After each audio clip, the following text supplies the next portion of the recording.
É o Marcelo Teixeira, como é que vai, Marcelo Teixeira? Bom dia. Bom dia, Milton, graças a Deus, tudo bem. Um dia aqui meio nublado, chove, para, mas a Baixada continua linda. É difícil falar com você, homem. Não, eu até desejo um feliz 2019 para você, para toda a equipe, né, para os ouvintes. Eu não tive essa oportunidade ainda. É um prazer participar sempre com vocês. Como é que vai a tua faculdade aí? Graças a Deus, em festa. Ontem, inclusive, classificamos 2 atletas. A Ana Marcela venceu a prova da maratona lá em Doha, no Catar, classificando para o Mundial, que será na Coreia do Sul, e o Vitor Colonese também, 2 atletas da Universidade de Santa Cecília, classificados para o Mundial, e com certeza a expectativa é de que representem o Brasil nas maratonas aquáticas aí nas Olimpíadas. Quero aproveitar a memória do teu pai, o Milton Teixeira, porque você molequinho, você deve ter escutado isso dele, né? Como o ex-presidente do Santos, Modesto Roma, ouviu muito do pai dele, o Modesto Roma, que foi vice-presidente do Tia Jorge Cury, 200 anos aí na Vila Belmiro. O Santos, um dia, o Pelé e o Santos pararam uma guerra. O Abel, ponto esquerda, Abel Verônico da Silva Filho, pai do repórter, que era da Rede Globo, Abel Verônico da Silva Neto, o Abel Neto, ele me mandou muitas fotos que estão no meu portal, o maior e melhor portal de memória esportiva do mundo. E ali tem fotos do Santos Futebol Clube lá na África, e o ditadorzão lá, sabe, entregando lá coisas pro Pelé, camisa, etc. E a gente vê lá no alto da arquibancada o povo pendurado lá nas árvores do lado também, na ponta das arquibancadas e tal. E passou pra história que o Santos parou uma guerra, que eles estavam quebrando o pau lá naqueles países da África, mas o Santos para jogar lá, a guerra parou. Aí vem uns do contra, sempre tem um do contra, vem dizer que não aconteceu nada, que o Santos não chegou, que não teve guerra, que o Santos não fez nada e tal. O que o teu pai falava dessa guerra? Que parou a guerra. O Santos tem até pôsteres, né? Tem registros que o Santos foi e parou a guerra. O Santos conseguiu momentaneamente fazer com que os 2 países selassem a paz para que apresentasse o futebol, o público prestigiasse o jogo. Só mesmo o Santos, aliás, Milton, acho que não só para a guerra, né? O Santos, historicamente, até hoje, eu me lembro, vocês devem lembrar, de uma forma mais recente, para o pessoal também acompanhar, o Santos em 2003 foi a Libertadores, e o Robinho, o Diego fizeram uma belíssima, uma história interessantíssima essa, né? E nós fomos à Colômbia jogar com a América, e ganhamos lá de 5 a 1, se eu não me engano, 5-0 ou 5-1. O Robinho deu um chapéu, foi uma apresentação de gala, né? E aí o Leão, num certo momento do segundo tempo, ele substituiu o Diego. Ele tirou o Diego, e o público começou a vaiar o Leão, pedindo para o Diego permanecer no jogo. E depois o policiamento pedindo que a gente aguardasse no vestiário para sair, porque talvez tivéssemos problema, porque tinha muita gente lá fora ainda para esperar o ônibus sair do estádio. E aí não dava mais, aí falamos, não, vamos fechar todas as janelas tal, e vamos sair, o policiamento vai garantir. E ao contrário do que se criavam de expectativa de coisa de violência, Milton, o público aplaudindo o Santos saindo do ônibus, é uma coisa lindíssima, né? Emocionante. Então o Santos tem essa característica da técnica, né? Da disciplina, de ter encantado com o Pelé, o futebol arte, né? E que eu acho que agora esse treinador, o Sampaoli, está dando um exemplo para nós brasileiros, né? Independente dele ser de uma nacionalidade diferente, né, do que a nossa, como estrangeiro, mas ele está dando uma demonstração de que através de um trabalho que todo mundo, os filósofos vão falar, não, mas ele teve tempo para treinar, de conhecer jogadores, não teve tempo para nada. Ele fez um esquema tático ofensivo, agressivo, os laterais avançam, o time permanentemente fica atacando o adversário, e é uma característica antiga do futebol brasileiro antes de nós criarmos estudos, filosofias, comparações com o futebol europeu. Hoje não. Hoje o Santos joga bonito, não tem um plantel com grandes jogadores excepcionais, como até agora eu citei 2, Robinho, Diego, mas tem um time capaz de fazer um futebol diferente. E os adversários estão sentindo isso. Os adversários estão temendo o Santos, exatamente porque o Santos ataca de uma forma avassaladora e voltando até essas origens de Pelé e companhia de antigamente. Você não acha, Milton? Sem dúvida. E o Pelé tivesse tido 0,1% do satélite da internet que tem esses jogadores de hoje, nossa, o Pelé, que é simplesmente tudo, ele seria 1 bilhão de vezes mais tudo. O comerciante, em qualquer lugar do mundo, é claro, ele quer lucro, né? Ele tem a despesa, ele compra, ele revende, precisa pagar o funcionário, pagar imposto, etc. Todo comerciante precisa de lucro. Pois o Pelé, já lá na Cidade do México, o Santos foi jogar lá, então esse cartaz, naquela época não tinha internet, tinha nada, nem televisão direito pro Brasil, né? Mas os cartazes pregados nas lojas lá da Cidade do México, Cerrado. Hoje, eu não sei falar castelhano porcaria nenhuma, hoje vamos ver a Pelé.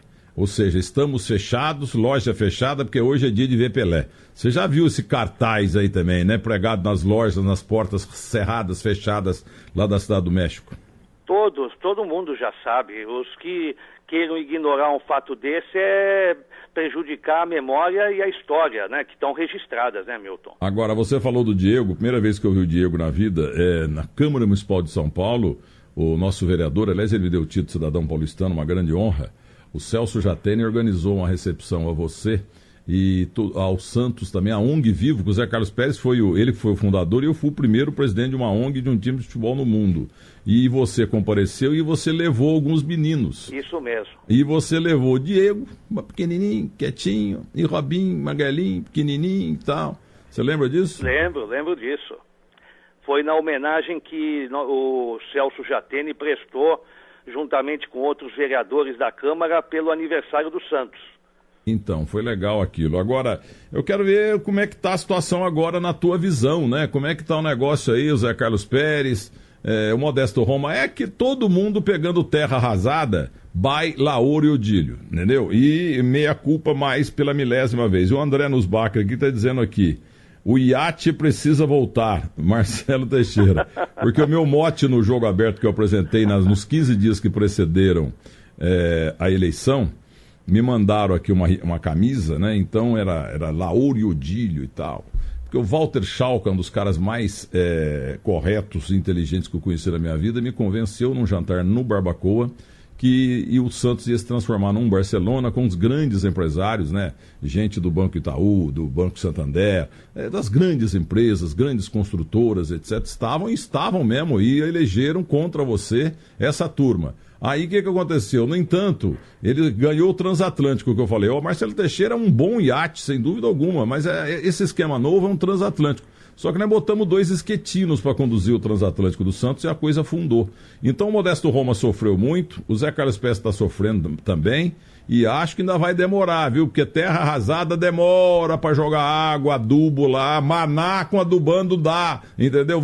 Aí para ver se nasce alguma coisa, uma floresta como a gente tinha aí. Porque hoje é terra arrasada ainda, viu, Marcelo? Mas sabe o que eu acho, Milton? Eu acho que a proposta das diretorias é da recuperação e o clube tem feito esse trabalho de uma forma profissional e responsável. Eu acho que o mais importante é isso. E focar a base. O Santos sempre teve um trabalho diferenciado da base desde 2000. E a gente não pode perder. É um trabalho social importantíssimo. A gente vê também essas ocorrências graves acontecendo nos clubes brasileiros. Tomara que não aconteça mais, que as autoridades e principalmente a conscientização dos clubes estejam cada vez maiores em torno de um trabalho. As famílias dão a todos os clubes no Brasil confiantes de que realmente poderão mudar a vida e não serem sacrificados por falta de estrutura nos clubes brasileiros. Então, serve de alerta e o Santos tem essa referência, Milton. Eu acho que o mais importante é que a cada ano a gente tem uma expectativa de que raios continuem surgindo de uma forma, lógico, competente. A gente sempre teve atletas, ex-atletas, como o Zito, não canso de dizer o nome dele, que ele foi importantíssimo dentro de uma equipe de trabalho, da sua liderança dentro dessa filosofia nova do Santos a partir de 2000. Então a gente precisa manter esse trabalho, e eu acredito que o Santos vai ter naturalmente um processo de recuperação. Como eu sou da roça e eu fui criado mais ou menos na roça e na cidade, lá em Muzambinho, em Monte Belo, eu dei o slogan errado aqui de um adubo muito famoso na roça, né? Maná, com maná adubando dá. Então eu falei o slogan certo aqui. Você falou do Zito, Zé Eli de Miranda. O Zito salvou para o Santos, tá no filme, o primeiro filme que fizeram do Pelé. O Pelé, de noite, na concentração humilde. O Pelé naquele dormitório, monte de cama e tal. Eu lembro direitinho desse filme em branco e preto. O Zito viu o Pelé pé ante pé fugindo do Santos, fugindo da concentração para voltar para Bauru.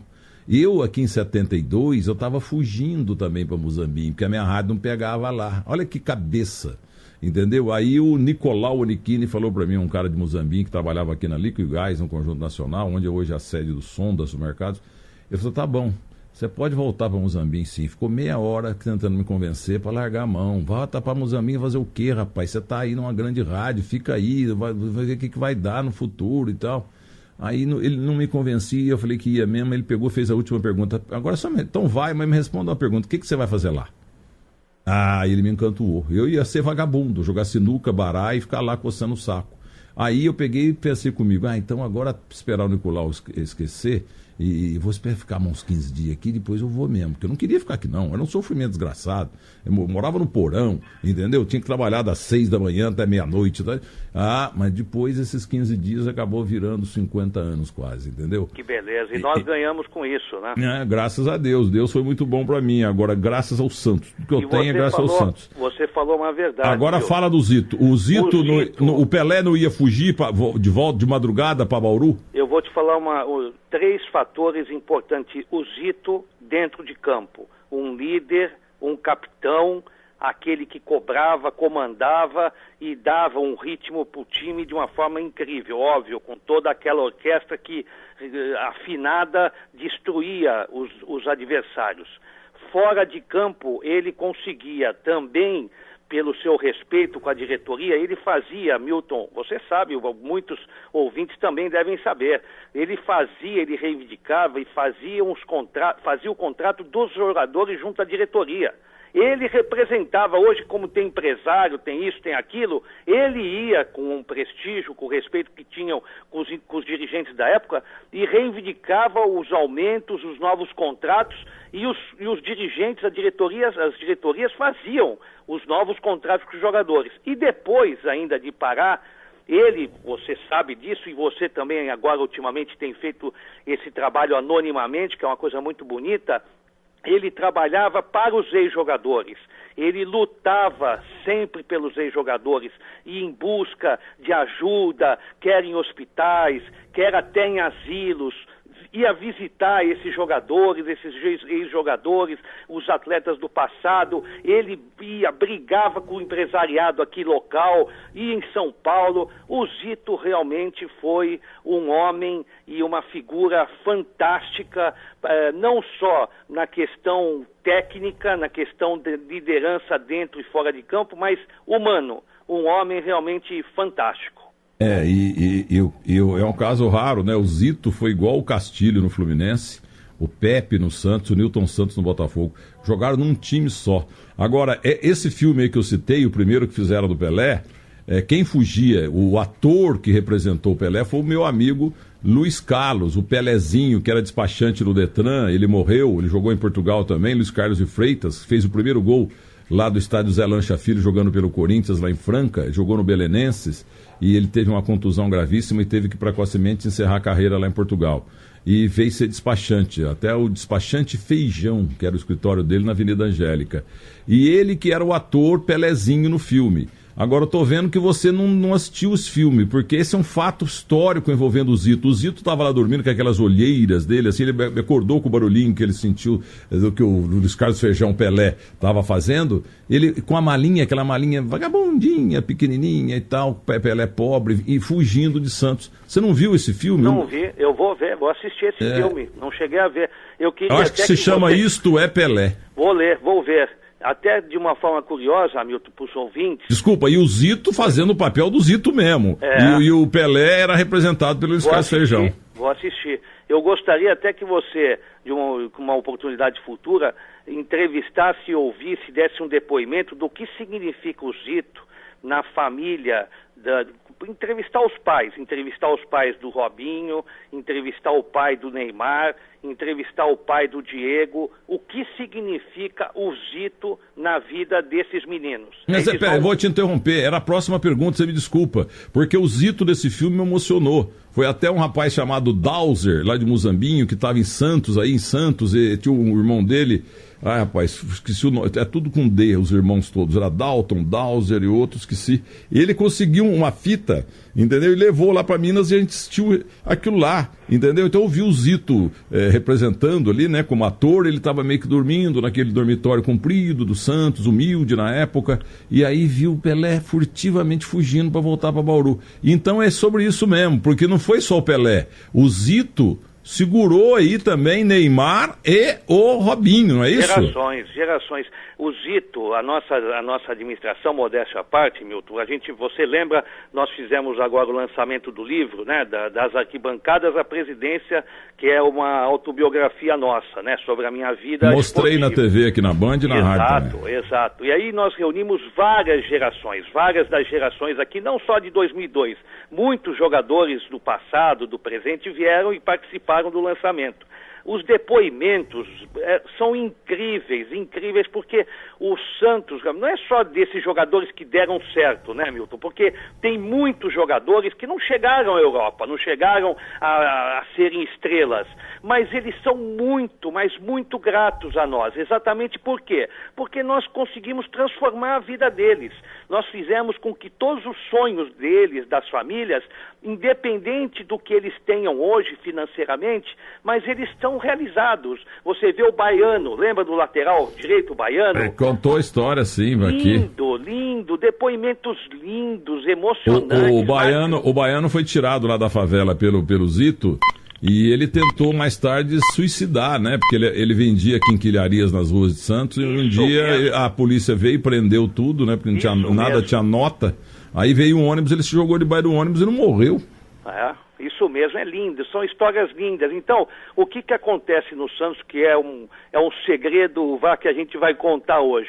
O Santos se antecipa à função dos empresários, porque quando o Santos chega e traz esses garotos, e estrutura a família desses garotos, o empresário vem para dar realmente a sequência ao trabalho que é para ser desenvolvido pelo empresário. E muitas vezes, em clubes no Brasil, o empresário faz o papel do pai, faz o papel da estruturação da família, e os clubes ficam, num futuro, à mercê do destino desses jogadores. Isso é que é o grande problema. Então o Santos se antecipa e estrutura a carreira desses jogadores de uma forma precoce. Isso é importante. Ô Marcelo, você é o presidente do Conselho Deliberativo do Santos, e me diga como é que está politicamente a coisa lá, porque o vice Rolo, né, tentou derrubar o Zé Carlos Pérez, não conseguiu no voto, depois ele pediu licença. O Santos hoje não tem vice? O Santos hoje, o vice-presidente Orlando Rolo, ele está licenciado. Houve, todos sabem, nitidamente um problema político, e o vice-presidente entende que ele não tem espaços e condições de desenvolver o seu trabalho exatamente pelo problema que existe com o presidente de relação. O presidente entendeu também que ele devesse se afastar e, por decisão dele, ele hoje está licenciado. E por que o Odílio Rodrigues, médico santista, né, figura de uma família importante da Baixada, por que ele sumiu? Ninguém consegue achá-lo. Olha, ele participou das duas últimas reuniões do Conselho, ele participou. Ah, tá. Ele foi ao plenário, participou das decisões e estava presente ao Conselho. Eu acho, Milton, independente de gestões, Você falou um fato importantíssimo, porque tem épocas eleitorais, cada qual defenda o seu projeto, mas eu acho que está faltando um equilíbrio e uma maior união dos santistas hoje. E eu acho que a gente está conseguindo reconstruir isso também internamente, porque o ambiente anterior, o ambiente dos anos anteriores, eram ambientes muito ruins, negativos. Havia e ainda há uma certa divisão que não é uma divisão favorável ao Santos. Eu acho que isso nós estamos reconstruindo, tentando conscientizar a todos, e eu acho que com isso quem vai ganhar é o Santos. Quando é a próxima eleição? A próxima é 2020, dezembro de 2020. E você é candidato? Não sou candidato, Milton. Já cumprimos bem a nossa tarefa e a nossa missão. Então por que você está no Conselho Deliberativo? Exatamente, cumprindo agora essa tarefa. Eu nunca tinha sido presidente do Conselho e o egrégio Conselho me deu esse privilégio, essa preferência, esse voto de confiança e de credibilidade que a gente tem. E a gente está lá tentando fazer o possível para dar o amparo ao presidente, à diretoria, fiscalizando, cobrando e fazendo a atuação necessária pelo Conselho. E aí você encerra a carreira? Aí encerro porque essa juventude já vem vindo, né? Apesar de jovem, né? Eu tenho 55 anos só, né, Milton? Oxalá, netamente falando, oxalá eu tesse só isso de idade. Tá ótimo, tá muito bom. Olha, o Tesse foi uma criação fantástica. Olavo Bilac me ligou outro dia e falou, olha, realmente, porque o Denilson fala, se eu cesse você, já tinha parado e tal. E o Neto, olha, se eu tesse essa idade, e o Olavo Bilac falou que vai contratar os dois, porque eles vão escrever para o Olavo Bilac. Olha, o Marcelo Teixeira, um grande abraço para você, viva a Baixada. Viva. E até a próxima. Vem aqui, Milton, você é nosso convidado, hein? Muito obrigado. Você participou aí de um momento difícil como conselheiro, você também teve a sua parte importante. Eu acho que você é uma pessoa fundamental também, não só para divulgar, para fazer esse trabalho, mas acima de tudo como santista, participar também direto e indiretamente aqui do Santos. É um privilégio ter você como um amigo e, acima de tudo, um santista, um ilustre alvinegro. Muito obrigado e desculpe por tê-lo tirado da presidência do Santos, colocando Lauro e Odílio. É a 8ª vez que eu te falo isso no ar. O Santos arrumou minha vida, entendeu? O Santos arrumou minha vida. Ninguém gosta do Santos mais que eu, só o Clodoaldo. Ninguém gosta do Pelé mais que eu, só a Dona Celeste. E aí eu fiz essa trairagem com o Santos aí. Inventei 2 que não podiam ter sido presidentes do Santos. E você sim deveria ter continuado. Um grande abraço pra você. Mas sabe como é que é? Todo mundo erra na vida, né? O Pelé também não perdia pênalti de vez em quando. Com certeza, Milton. Um abraço pra você. Todos, muita saúde aí. Fiquem com Deus. Muito obrigado.